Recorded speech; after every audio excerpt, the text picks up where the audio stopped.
Assalamualaikum warahmatullahi wabarakatuh.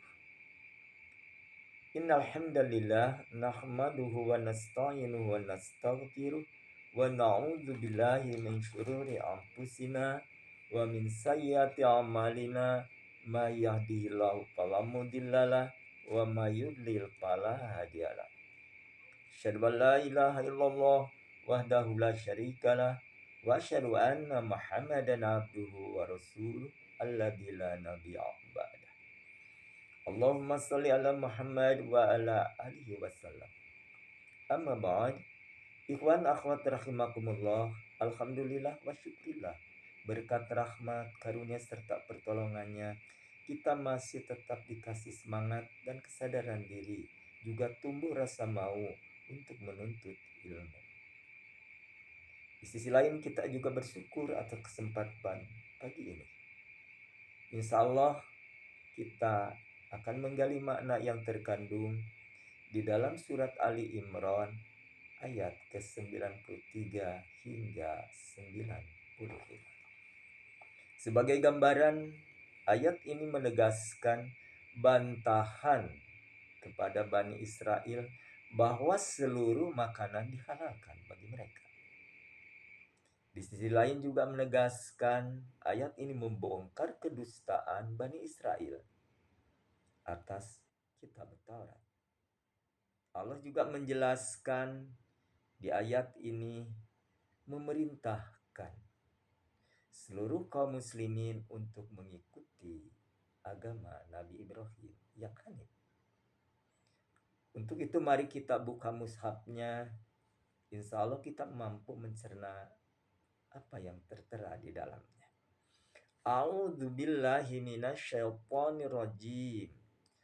Kullu ta'amin kana hillal li bani Israila illa ma harama Israil ala nafsihi min qabli an tunazzala Taurat. Qul fa'tu bi Taurati fatluha in kuntum shadiqin. Faman iftara 'ala Allahi al-kadhiba min ba'di dzalik fa ulaika humuz zalimun. Qul sadaqallahu fattabi'u millata Ibrahim hanifa wa ma kana minal musyrikin. Adapun terjemahannya kullu ta'amin kana hillal li bani Israil. Seluruh makanan dihalalkan bagi Bani Israel. Illa ma harama Israel, kecuali apa yang telah diharamkan oleh Israel ala nafsi, atas dirinya. Israel yang dimaksud di sini adalah Yakub. Min qabli an tunazzala Taurat, sebelum Taurat itu diturunkan. Kul, katakanlah oleh Muhammad, fa'tu bit Taurati fatluha. Datangkanlah kitab Taurat itu, lalu baca oleh kalian. In kuntum shadiqin, jika kalian termasuk orang-orang yang benar. Faman iftara 'ala Allahil kadziba, maka barang siapa mengada-adakan terhadap Allah kedustaan min ba'di dzalika, setelah kejadian itu, faulaika humuz zalimun, maka mereka termasuk golongan orang-orang yang zalim. Qul, katakanlah oleh Muhammad, sadaqallahu, maha benar seluruh firman-Nya. Fattabi'u, seruan ini. Ikutilah oleh kalian millata Ibrahim, agama Ibrahim hanifah yang lurus. Wa ma kana minal musyrikin, dan dia bukanlah termasuk golongan orang-orang yang musyrik. Ikhwan akhwat rahimakumullah, jelas sudah gamblang karena ayat ini muhkam. Bani Israel menurut Imam Ahmad rahimakumullah menceritakan dari beberapa rawi yang siqah, termasuk Ibnu Abbas radhiyallahu anhu yang mengatakan ada segolongan orang Yahudi menghadap Nabi Shallallahu Alaihi Wasallam, dan salah satu di antara pemukanya mereka berkata, ceritakanlah kepada kami tentang beberapa perkara yang akan kami tanyakan kepadamu. Tiada yang mengetahuinya Semua itu kecuali seorang nabi. Rasulullah SAW menjawab, tanyakanlah kepadaku apa yang kalian kehendaki. Tetapi berjanjilah kalian kepadaku demi karena Allah dan janji yang telah diambil oleh Yakub dan anak-anaknya. Sekiranya aku menceritakan kepada kalian sesuatu hal yang lalu kalian membenarkannya, maka kalian benar-benar harus mengikutiku dan masuk Islam. Lalu mereka menjawab, baiklah, kami ikuti mau. Lantas mereka bertanya kepada Rasulullah SAW, ceritakanlah kepada kami tentang 4 perkara. Makanan apakah yang diharamkan oleh Israel atas dirinya? Bagaimanakah perihal sperma atau air mani laki-laki dan air mani perempuan? Yakni bagaimana perbedaan antara anak laki-laki dan anak perempuan darinya. Juga ceritakanlah kepada kami perihal nabi yang umi dalam tidurnya. Dan selanjutnya, siapakah yang menjadi temannya dari karangan malaikat? Lantas Nabi Shallallahu Alaihi Wasallam mengambil janji sama mereka, yaitu jika beliau menceritakan hal tersebut kepada mereka, maka mereka benar-benar mau mengikutinya. Lantas Nabi Shallallahu Alaihi Wasallam bersabda, aku bertanya kepada kalian demi Tuhan yang telah menurunkan Taurat kepada Musa, apakah kalian mengetahui bahwa Israel Yakub pernah sakit keras dalam waktu yang cukup lama? Lalu ia bernadar kepada Allah, jika Allah menyembuhkan penyakitnya selama dideritanya itu, ia benar-benar akan mengharamkan makanan dan minuman yang disukainya. Sedangkan makanan yang disukainya adalah daging unta dan minuman yang disukainya adalah susunya. Lantas mereka menjawab, ya benar, ya Allah. Lantas Nabi Sallallahu Alaihi Wasallam bersabda, ya Allah persaksikanlah atas mereka. Lantas Rasulullah SAW meneruskan sabdanya, aku tanya kepada kalian demi Tuhan yang tidak ada Tuhan selain Dia yang menurunkan kitab Taurat kepada Musa, apakah kalian mengetahui bahwa sperma laki-laki itu berwarna putih lagi kental, dan air mani wanita itu berwarna kuning dan encer? Maka yang manapun di antara keduanya lebih kuat, maka si anak akan mirip dengannya, baik jenis maupun rupa. Dengan kata lain, jika air mani laki-laki mengalahkan air mani perempuan, maka anaknya nanti adalah laki-laki dengan izin Allah. Dan jika air mani perempuan mengalahkan air mani laki-laki, maka anaknya nanti adalah perempuan dengan izin Allah. Lalu Bani Israel menjawab, ya Allah benar. Nabi SAW bersabda, ya Allah persaksikanlah atas mereka. Lalu Rasulullah SAW bersabda kembali, aku tanya kepada kalian demi Tuhan yang telah menurunkan Taurat kepada Musa, tahukah kalian bahwa Nabi yang umi ini kedua matanya tidur, tetapi hatinya tidak tidur? Mereka menjawab, ya Allah benar. Nabi bersabda, dan sesungguhnya teman, ya Allah, itu yang dikatakan Rasul itu benar. Lantas mereka melanjutkan ingin mendengarkan pertanyaan yang terakhir, yakni tentang teman Rasulullah SAW atau teman Nabi siapa sebenarnya. Maka Nabi bersabda, dan sesungguhnya temanku adalah Jibril. Tidak sekali-kali Allah mengutus seorang nabi, dia adalah temannya.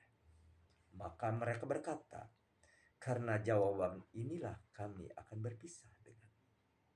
Seandainya temanmu adalah selain dia, niscaya kami benar-benar mengikuti kamu. Pada saat itulah Allah menurunkan ayat. Itulah ikhwan keculasan Bani Israel. Dijelaskan dengan sebenar-benarnya apa yang mereka tanyakan, padahal mereka mengetahui. Jika 4 perkara itu disampaikan kepada seseorang bukan Nabi, tentu tidak akan bisa menjawabnya.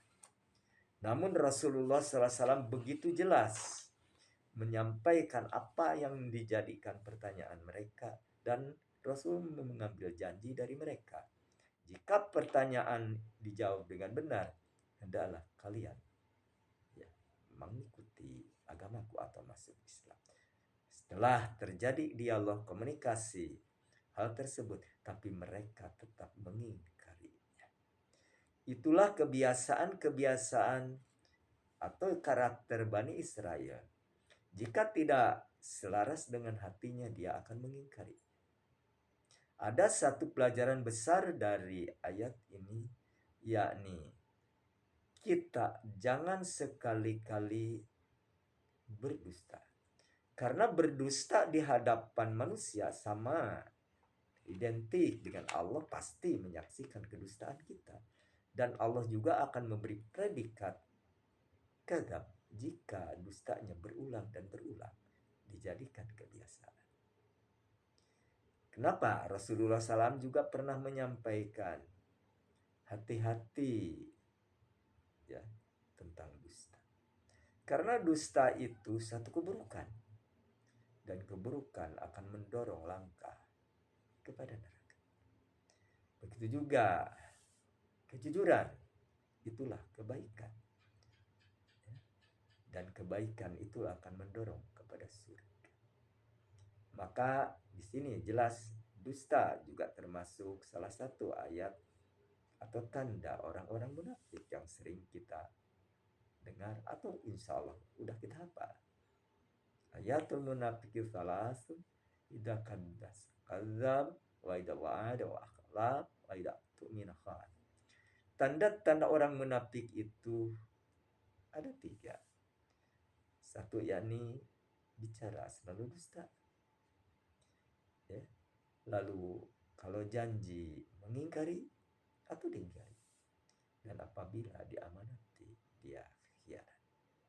Itu yang mungkin disebut kedustaan hingga Allah mencatatnya sebagai al-kadzab, orang pendusta. Kedua pelajaran yang besar, tentu kita jangan sekali-kali belok dari agama yang telah diserukan ayat ini. Karena seluruh manusia di bumi walaupun dulu pernah menerima kitab sebelumnya, kalau seandainya ada, masih ada, mau tidak mau seorang nabi pun pasti akan mengikuti millah Ibrahim, yakni agama Islam. Dan inilah jelas agama Islam ini agama yang lurus, baik dari depan, dari belakangnya, dari kiri kanannya, tidak ada kebengkokan, dan bukanlah golongan orang-orang yang mempersekutukan Allah dengan sesuatu. Agama Ibrahim, yakni agama Islam, agama yang diridhoinya di sisinya. Bahkan ayat sebelumnya sudah menjelaskan bahwa yabtaghi ghairal islami dinan fala yuqbala minhu. Barang siapa yang mengambil agama selain Islam, tidak akan diterima agama itu. Agama yakni aturan, ya, hukum-hukum, rambu-rambu kehidupan yang ada di dalam. Tapi jika kita membuat satu aturan, ya, kemudian diponis sebagai sesuatu ibadah yang terbaik atau memiliki nilai terkandung pahala, hati-hati. Karena ibadah ini Allah sudah mendesainnya jauh sebelum kita lahir, bahkan dunia ada. Allah telah mengajarkan agama Islam tentu kepada para nabi sebelumnya, termasuk Rasulullah SAW yang melengkapi ajaran aturan yang ada di dalam kitab-kitab mereka. Bertauhid adalah salah satu dasar yang utama bagi siapapun agar dia menjadikan dirinya selamat di dunia dan akhirat. Tidak ada satupun agama yang menjelaskan tentang adanya Allah kecuali orang-orang yang di luar ya, kalangan itu sendiri. Orang ateis tidak mempercayai adanya Tuhan, apalagi tentang ciptaannya, termasuk dirinya. Ini yang memang jauh daripada orang-orang yang memiliki agama. Mereka agama dianggap sebagai dasar kehidupan. Tapi di Islam agama adalah landasan kehidupan untuk di dunia dan akhirat. Maka dari itu, Islam bukan hanya menganjurkan pemeluknya untuk beribadah saja. Hanya beribadah kepada Allah tentang sholat, ya, tentang zakat, tentang saum. Padahal semua itu kembali untuk kebaikan dirinya. Allah tidak butuh hal tersebut. Cuma Allah menguji sampai sejauh mana hambanya tunduk patuh kepada aturan-aturan yang sudah digariskan di dalam syariat itu sendiri. Apakah mereka memenuhi seruan itu? Dan apakah mereka mampu menjauhi apa yang telah dilarangnya? Disitulah di setiap kitab ada seruan dan larangan yang tentu berbeda antara seruan terdahulu dan seruan yang datang kemudian.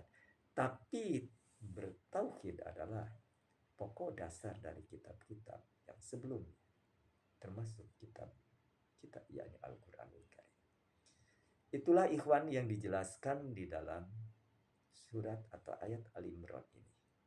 Kita juga lebih jauhnya mengenal betul bahwa seseorang jika mengaku diri sebagai muslim tapi masih melakukan ya langkah-langkah atau unsur-unsur kesyirikan di dalam dirinya, tentu ini tidak bernilai sedikit pun.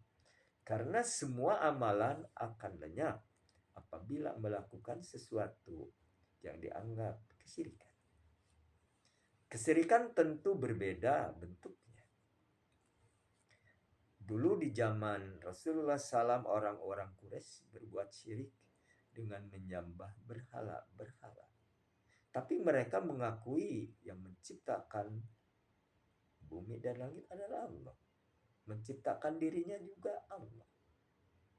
Mereka menjelaskan bahwa dia sebenarnya tidak menyembah berhala, tapi jadikan media untuk mendekatkan diri kepada Allah. Itu kaum musyrikin. Nah, bagaimana dengan di zaman-zaman setelahnya, termasuk zaman ini?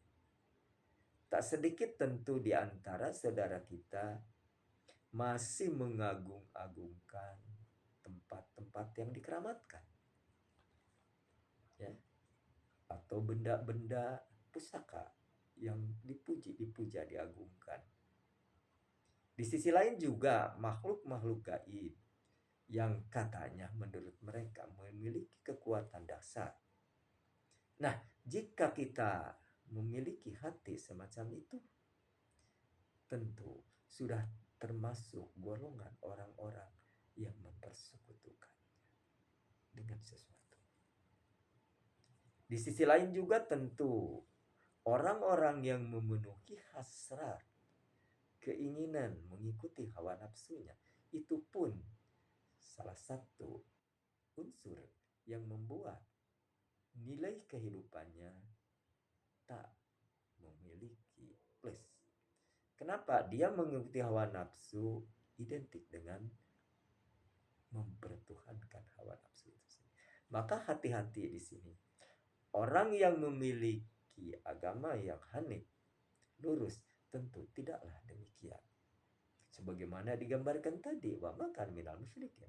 Dan Nabi Ibrahim alaihissalam itu bukan termasuk golongan orang-orang yang musyrik. Termasuk kita harus melakukan hal semacam. Nah, timbul sekarang pertanyaan. Bagaimana kalau kita memiliki benda, kemudian benda itu ya bernilai seni tinggi, tapi bentuk ya tak jauh berbeda dengan pusaka-pusaka yang dipuja-puja oleh orang-orang yang berbuat kesyirikan. Contoh, ada kolektor yang memajang berbagai keris dari dulu, zaman dulu katakanlah, hingga zaman sekarang. Koleksi keris macam-macam, buatan empu-anu lalu dipajang. Nah, bagaimana hukumnya tentang itu? Para ulama sebagian besar melarang hal itu. Karena bagaimanapun awal-awal pemujaan terhadap berhala itu. Karena berhala pada umumnya menurut para ulama asal muasalnya adalah ya, orang-orang yang soleh. Lalu oleh para pengikutnya, para pemujanya, agar selalu ingat kebaikan orang soleh tersebut atau nenek moyang mereka, maka mereka membuat satu bentuk, yakni patung. Pada awalnya mereka tidak menyembah, memuja, cuma untuk mengingatkan diri agar dekat kepada Allah. Karena orang tua yang dibentuk patung itu orang-orang soleh.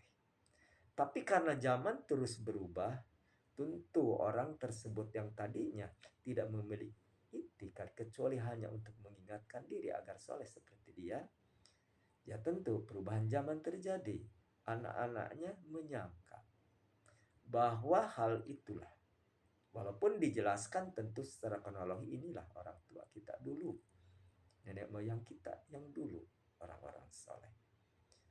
Tentu dijelaskan awal-awalnya kepada anak. Tapi kalau anak cucunya terus turun-temurun hingga lepaslah dari kisah yang saleh itu, tentu mereka menganggap itu sebagai Tuhan. Dipuja-puja. Nah itu asal. Nah sekarang masalah keris. Kan keris dari zaman purba kan sering kita dengar. Udah ada bikinan empuk gandring atau keris Majapahit, keris Pajajaran dan macam-macam. Kemudian dipajang. Menurut para ulama itu tidak diperbolehkan. Karena bagaimanapun menurut satu kaul adalah keris itu jadi media untuk singgahnya, ya, beloknya hati.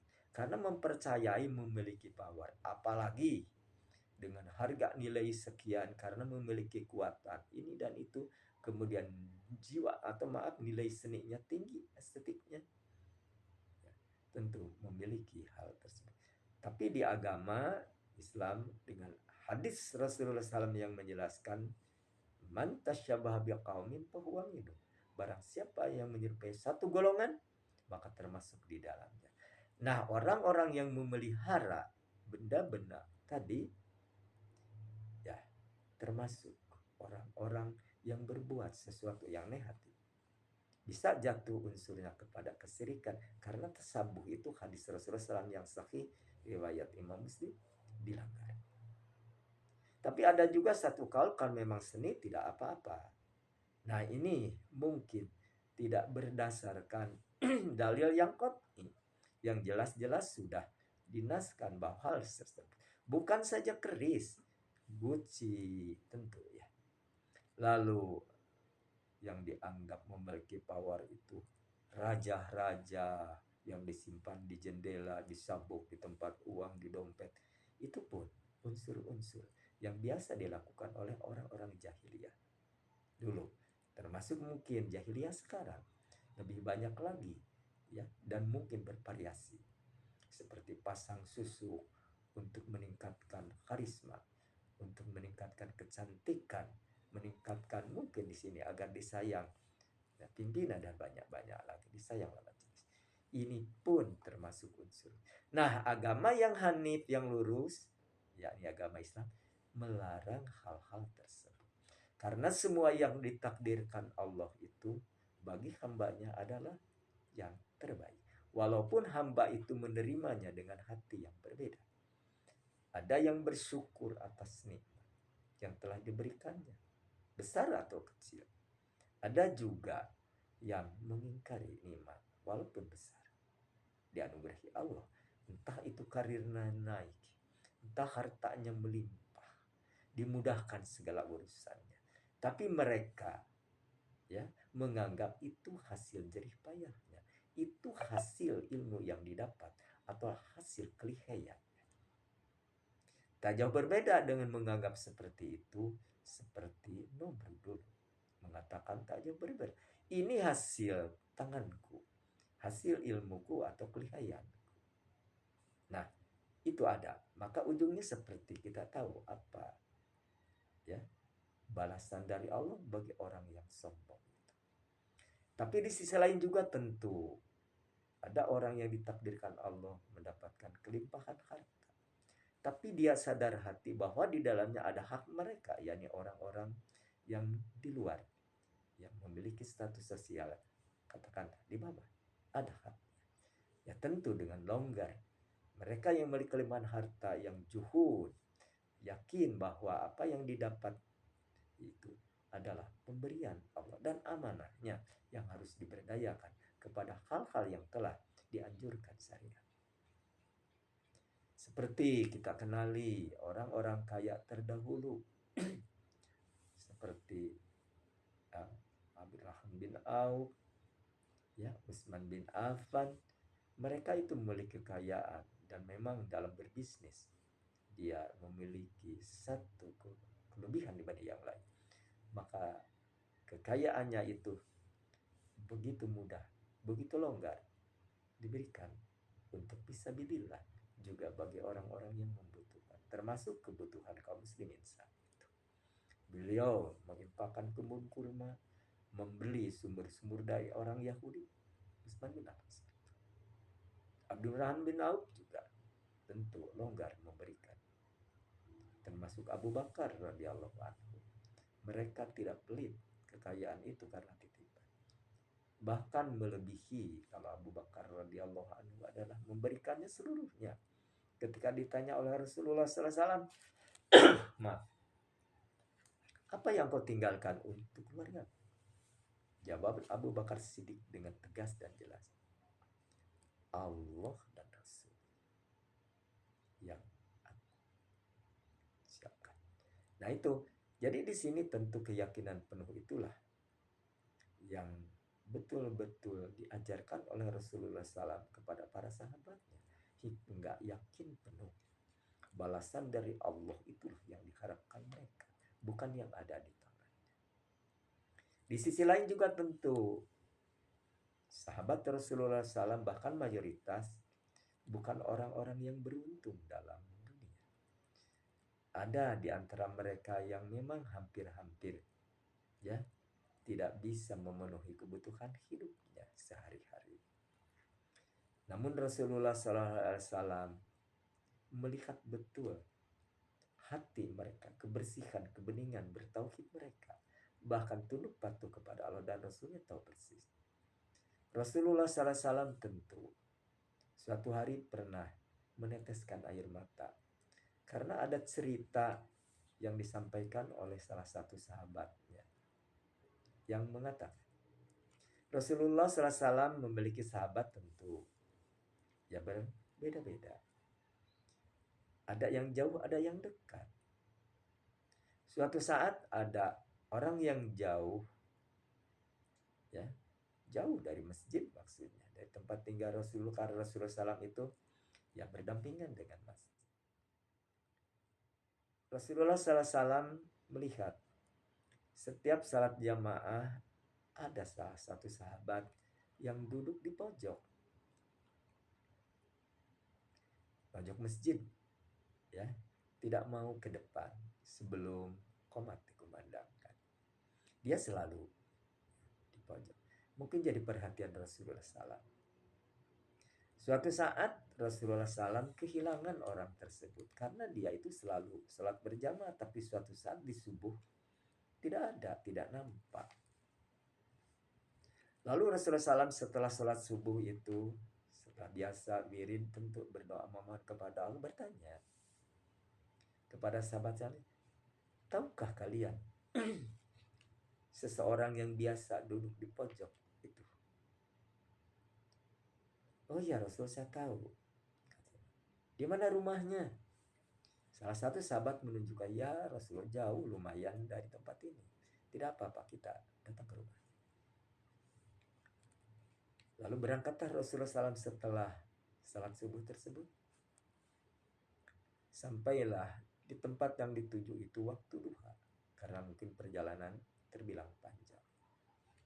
Ketika Rasulullah SAW dengan para sahabatnya ya berada di lokasi atau di hadapan rumah yang tidak layak huni, mengucapkan salam. Yang menjawab salam itu suara perempuan dan membuka pintu. Lantas Rasulullah SAW bertanya, apakah ini rumahnya Abu Jahal? Betul ya Rasul. Kenapa biasa setiap salat jamaah dia selalu ada, tapi subuh ini nggak ada. Istrinya sesaat mungkin terperangah, seakan suaranya tersekat di tenggorokan.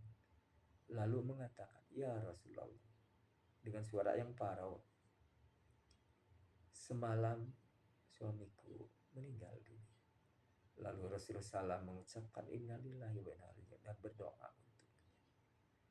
Lantas perempuan itu mengatakan, ya Rasulullah, aku kaget karena apa yang diucapkannya itu tidak bisa dimengerti. Dia mengucapkan 3 kali berteriak. Apa itu kata Rasul? Dia mengatakan, ya Allah, kenapa tidak lebih jauh lagi? Yang kedua, ya Allah, kenapa sedikit? Yang ketiga, ya Allah, kenapa yang buruk? Rasulullah SAW tersenyum lalu menjelaskan tentang makna yang diucapkan di akhir hayatnya sahabatnya itu. Lalu dijelaskan, karena sahabat itu selalu pergi ke masjid karena perjalanan jauh, suka dibekali istrinya roti untuk bekali jalan, jangan sampai kelaparan. Kedua, dia juga suka memakai pakaian 2 rangkap. Yang satu untuk dalam perjalanan, yang satu untuk sholat. Maksudnya agar bersih. Karena di padang Sahara tentu debu itu bisa berterbang dan nempel di pakaian. Nah, perjalanannya jauh yang disebut tadi. Rasul aja berjalan subuh sampailah waktu duha. Berarti berapa jam? 3 jam barangkali. Ya, itu perjalanan jauh. Nah, di saat-saat itu diperlihatkanlah jauhnya perjalanan yang dia tempuh ke tempat atau ke masjid itu. Allah memperlihatkan imbalannya, pahalanya yang sangat luar biasa. Maka dia bilang ketika dia mengatakan, ya Allah, kenapa tidak lebih jauh? Menginginkan, ada penyesalan di dirinya. Ingin jauh sekali, tapi aku akan tetap menempuh. Karena pahalanya sangat luar biasa perjalanan jauh. Kedua, dia ketika, kenapa yang bilang sedikit ya Allah? Dia menyesali ketika suatu saat dia berjalan untuk ke masjid. Di tengah perjalanan ada seseorang yang nampak begitu kelaparan. Maka roti itu dibagi 2. Yang satu dikasihkan kepada orang itu, yang satu untuk bekal dirinya sampai ke masjid. Itu. Maka pahala sepotong roti itu pun ditampakkan oleh Allah ketika sakaratul maut itu. Keindahan pahala yang sangat luar biasa. Maka dia menyesal, ya kenapa sedikit? Maksudnya tidak semua diberikan. Dan ketiga, ketika menyatakan, ya Allah, kenapa yang buruk? Menyesal dia.